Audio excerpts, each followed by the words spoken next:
పేరు చెబితేనే సహజంగా అందరికీ భయం వేస్తోంది. అందులో నాగుపాము అంటే అందరికీ ముచ్చెమటలు పడతాయి.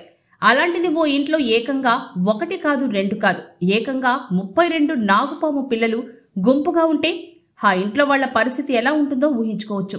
భద్రాద్రి కొత్తగూడెం జిల్లా కొత్తగూడెం నెహ్రూ బస్తీలో ఏరియాలో నివాసం ఉంటున్న ఎలక్ట్రీషియన్ రాజు అనే ఓ వ్యక్తి ఇంటి గోడలో ఉన్న పాము పిల్లలను గమనించిన కుటుంబ సభ్యులు స్నేక్ క్యాచర్ దత్తు బృందానికి సమాచారం ఇచ్చారు. అక్కడికి చేరుకున్న బృందం వారు కొన్ని గంటల పాటు శ్రమించి పెద్ద పాముతో పాటు మొత్తం 32 నాగుపాము పిల్లలను చాకచక్యంగా పట్టుకుని ప్లాస్టిక్ డబ్బాలో బంధించారు. దీంతో కుటుంబ సభ్యులకు పెను ప్రమాదం తప్పింది.